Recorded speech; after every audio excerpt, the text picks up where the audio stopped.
Հայ իրականության մեջ ցավոք քիչ չեն եղել դեպքերը, երբ այս կամ այն հանրային դեմքի մահը ցնցել և շոկի մեջ է գցել հասարակությանը։ Առավել ծանր և անսպասելի են երիտասարդ հասակում կյանքից հեռացած անհատների կորուստները։ Star News-ն այս անգամ վերհիշել է այն հայ հայտնիներին, ովքեր կյանքից հեռացան բավականին երիտասարդ հասակում։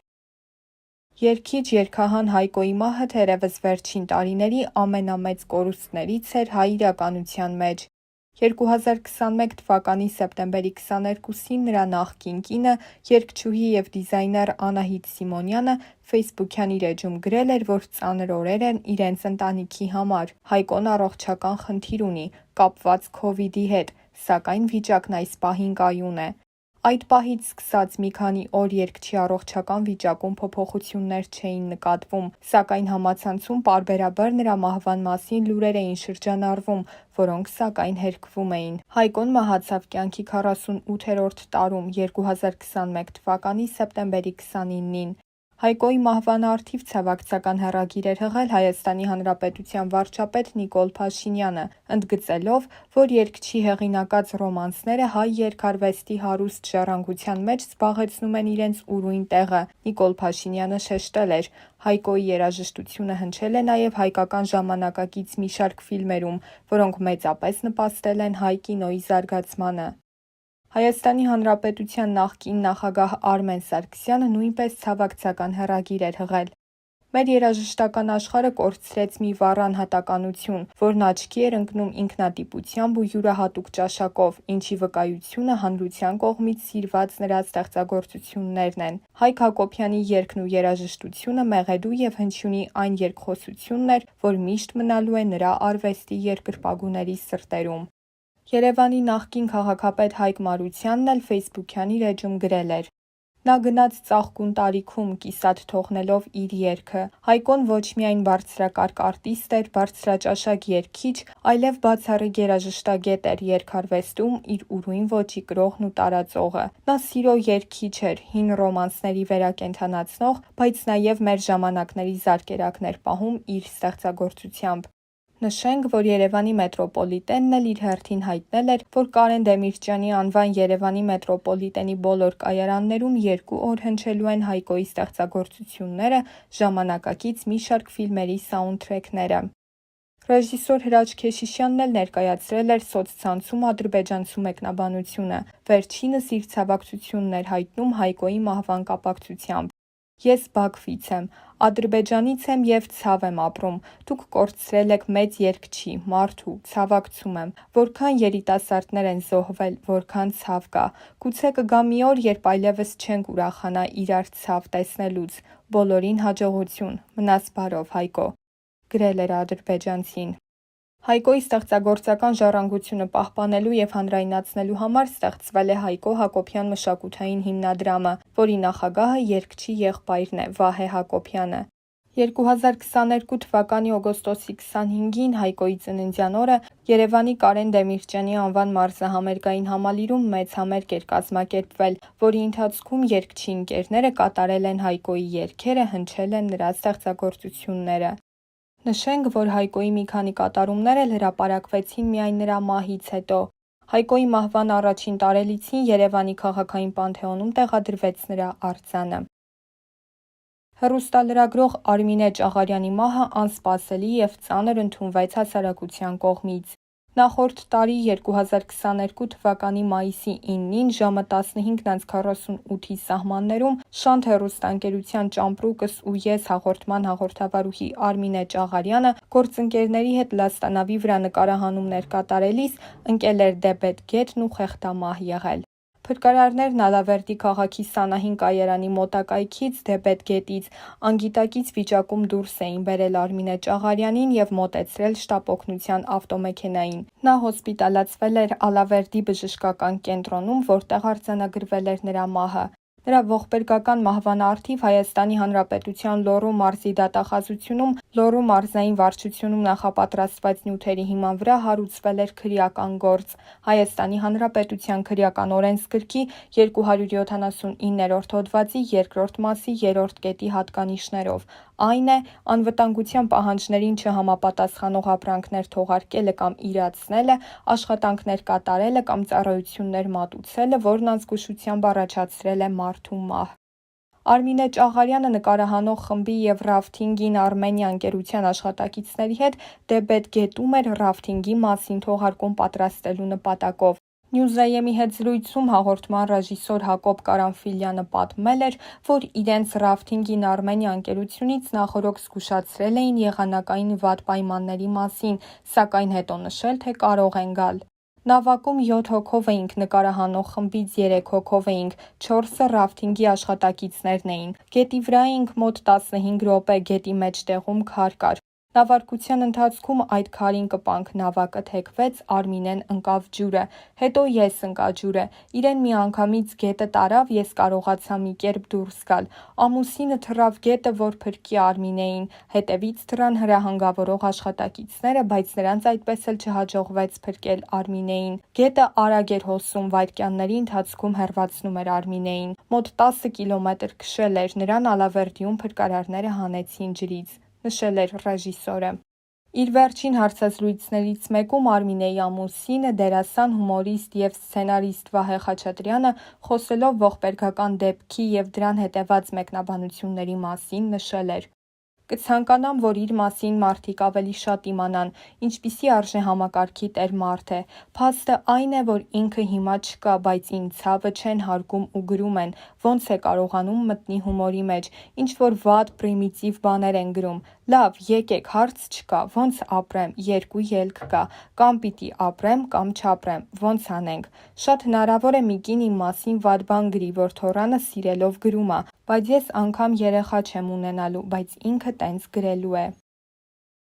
Հայկական երգարվեստի բոլոր ժամանակների ամենամեծ կորուստներից էր երգչուհի Վարդուհի Վարդանյանի անժամանակ մահը։ 2006 թվականի հոկտեմբերի 15-ին Մարտունիում կայացած համերգից վերադառնալիս երգչուհին մահացավ ողբերգական ավտովթարում։ Այդ ժամանակ նա ընդամենը 30 տարեկան էր։ Հումորիստ դերասան Արմուշը նույնպես վթարի պահին մեքենայում է եղել և իր վերջին հարցազրույցում չարաբաստիկ օրը վերհիշելով ասել էր.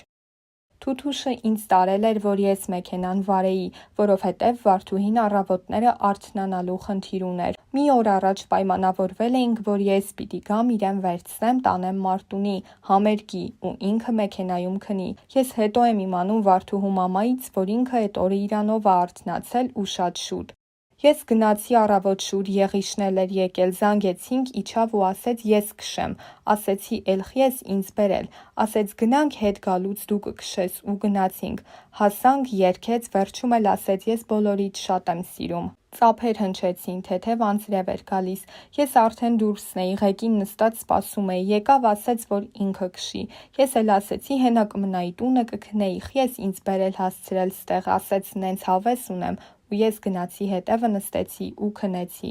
Անձրևը շատ քիչ եկավ ու փոշին դարձավ շարիկ, ու էդ ավելի վտանգավոր ա, քան սառույցը, ու էն եմ հիշում, որ Թութուշը գոռաց ու ես մինչև արթնացա ու ուշքի եկա, զգացի, որ շուռ ենք գալիս։ Հետո Եղիշից հարցրի ինչ ա եղել, ասեց, որ փոքր դիք կա, որից հետո էլ տեսա դաշտ չկա, քեզ թվում ա ուղիղ ա, բայց ձախ ա մտնում ու նշան չկա, որ վարորդին հուշի։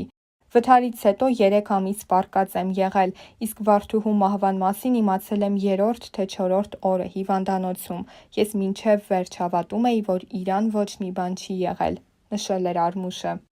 Իր անցած կարճ ճանապարհին Վարդուհին հասցրել է մասնակցել մի շարք հեղինակավոր մրցույթ-փառատոների։ Նա Հայաստան է բերել 8-ից ավելի միջազգային բարձրագույն մրցանակներ ու պատվոգրեր։ 1994 թվականին նա ջազ-փոփ համույթի հետ մասնակցում է Սվերդլովսկի ասուբ երաժշտական մրցույթին և արժանանում է Գրան պրիի։ Այժմ Վարդուհու թոռնուհին կրում է հայտնի տատիկի անունը։ 2013 թվականի հուլիսի 31-ին 42 տարեկան հասակում Երևանի Նայիրի բժշկական կենտրոնում վախճանվեց սիրված դերասան, շոումեն և հեռուստահաղորդավար Մարկ Սաղաթելյանը։ Մարկ Սաղաթելյանը Նաիրի բժշկական կենտրոն էր տեղափոխվել մահվան նախորդ օրը սուր լեյկոզով, անգիտակից և ծանր վիճակում։ Անեսթեզիոլոգ ռեանիմատոլոգ Անատոլի Գնունին Ազատություն ռադիոկայանին փոխանցել էր, որ լեյկոզի ախտանշանները՝ թուլություն, մարմնի վրա կապտուկներ, Սաղաթելյանի մոտ ի հայտ էին եկել մահից դեռ 2 ամիս առաջ, սակայն նա հրաժարվել էր բուժօգնության դիմել և բժշկական կենտրոն է տեղափոխվել հիվանդության սուր վիճակում։ Հանրահայտ BBC-ն ևս անդրադարձել էր Մարկ Սաղաթելյանի մահվանը, իր հոդվածում մասնավորապես գրելով. Մահացել է հաղորդավար, շոումեն, ԵԲՀ ուրախների և հնարամիտների թիմի անդամ Մարկ Սաղաթելյանը։ Ավելի վաղ 2012 թվականի հունիսի 22-ին նա ավտովթարի ենթարկվելով վնասվածքներ էր ստացել և մեկնելով Գերմանիա մի քանի վիրահատության էր ենթարկվել։ Մարկ Սաղաթելյանը հայտնի հեռուստատեսային դեմք էր շոու բիզնեսի բնագավառում, ազգային մրցանակաբաշխության հիմնական հաղորդավարներից մեկը, նկարահանվել էր մի շարք հայկական կինոնկարներում։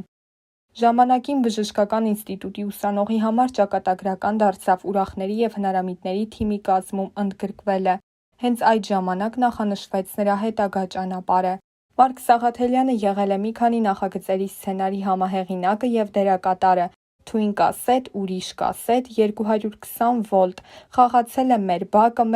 2, Բանդա, Մեր բակը 3 Քայլզիով ֆիլմերում, վարել է մի շարք հեղինակային հաղորդումներ՝ Կուբ ռեալիթի շոուն, Արմեն Թադևոսյանի հետ քնելուց առաջ և Նորութույններ հեռուստանախագծերը, Միմինո, հայ-վրացական նախագիծը և այլն։ Դերասան, թատրոնի ռեժիսոր Էդգար Էլբակյան կրտսերին ըստ մասնագետների մեծ ապագա էր սպասվում։ Էդգար Էլբակյան կրտսերը շուրջ 100 բանաստեղծությունների, թատերգությունների, պոեմների, պատմվածքների ու երգերի հեղինակ է։ Տաղանդաշատ Էդգարը հասցրել էր այս ամենն անել ընդամենը 18 տարեկանում։ Նա մահացել է 2000 թվականի օգոստոսի 13-ին։ Էդգարի մայրը դերասանուհի Աննա Էլբակյանը հարցազրույցներից մեկում նշել էր, որ իր կյանքը հասել էր ներքին մահվան սահմանագծին, ինքը հոգևոր մահ էր ապրում։ Ես ապրում էի այդ մահը, հասկանում էի, որ ստեղծված եմ սիրելու ու սիրվելու համար։ Աստված եկավ իմ կյանք, ես նրան շատ էի փնտրում։ Դերասանուհին նաև նշել էր, որ որդու մահից հետո ամուսինը Արմեն Էլբակյանը դուրս էր եկել փողոց և բարձր բղավել. «Եթե ճիշտ է, որ կա հավիտենություն և դու կաս, և քո մոտ է իմ տղան, ինձ նշան տուր»։ Նրա խոսքով անձրևի կաթիլներ են տեղացել հենց ամուսնու վրա, իսկ Էդգարի հուղարկավորության օրը երկնքում մեծ ծիածան է հայտնվել։ Էդգարի քույրը դերասանուհի Լիլի Էլբակյանը խոսելով եղբոր մահվան մասին նշել էր. «Ես ու Էդգարը միասին ենք մեծացել, նա եղել է իմ օրինակը։ Ինքը նվագում էր, ես էլ էի նվագում, գրում էր, ես էլ էի գրում, երգում էր, ես էլ էի երգում։ Իրեն կորցնելն անբացատրելի ցավ էր։ Ես ուղղակի մեծացա։ Մինչև հիմա, երբ քույր ու եղբայր եմ տեսնում, լաց եմ լինում։ Երբ երեխաներս վիճում են, ասում եմ՝ իրար գնահատեք, պահեք։ Մենք շատ կապված էինք և շատ էինք սիրում իրար։ Այդ ցավը երբեք չի մոռացվել, ուղղակի իմ ծնողները որոշում ունեին՝ իրենց ցավն ուրիշների վրա չփաթաթել։ Մենք նույնիսկ իրարից ենք փորձում թաքցնել այդ ցավը, որպեսզի իրար խնայենք։ Այն, ինչ մենք զգում ենք, ամեն մեկս ապրում ենք մեզ համար»։ 2013 թվականին իր ծննդյան 30-ամյակի օրը ավտովթարի հետևանքով կյանքից հեռացավ դերասան Երվան Ենգիբարյանը։ Դերասանը հենց 2013 թվականին արժանացել էր Արտավազդ մրցանակին որպես լավագույն դերասան։ Սիրված դերասանի մահն անսպասելի ու ցավոտ էր նրա խաղընկերների ու հարազատների համար։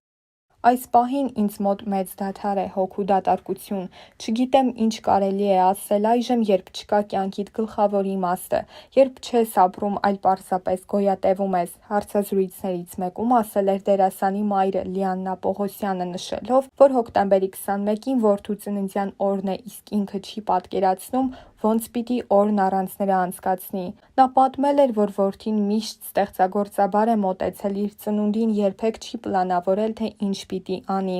Առավոտյան արթնանում էր ու ասում, թե ինչ անենք։ Եղել են դեպքեր, երբ ինքն էր խորոված պատրաստում, ընկերներին կանչում և նշում։ Մայրը լավ է հիշում այն օրը, երբ որդին բանակից զանգեց և ասաց, որ մեծ տորտ պատրաստի։ Տորտը տարավ, բանակային ընկերների հետ ծնունդ նշեց։ Երվանդը պատմում էր, որ շատ լավ էին անցկացրել, վերհիշել էր դերասանի մայրը։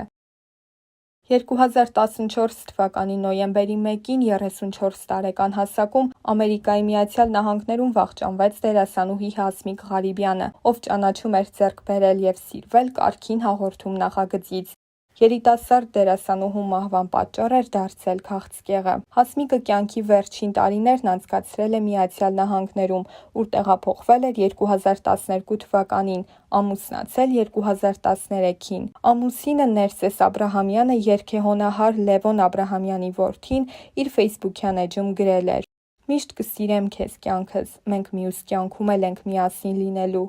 2020 թվականի հունիսի 13-ին Հասմիկի ծննդյան օրը Մկրտիչ Արզումանյանը սիրելի գործընկերոջ լուսանկարը հրապարակել էր իր ֆեյսբուքյան էջում և գրել. «Այսօր մեր Հասմիկը կդառնար 40 տարեկան։ Կարոտում եմ քեզ»։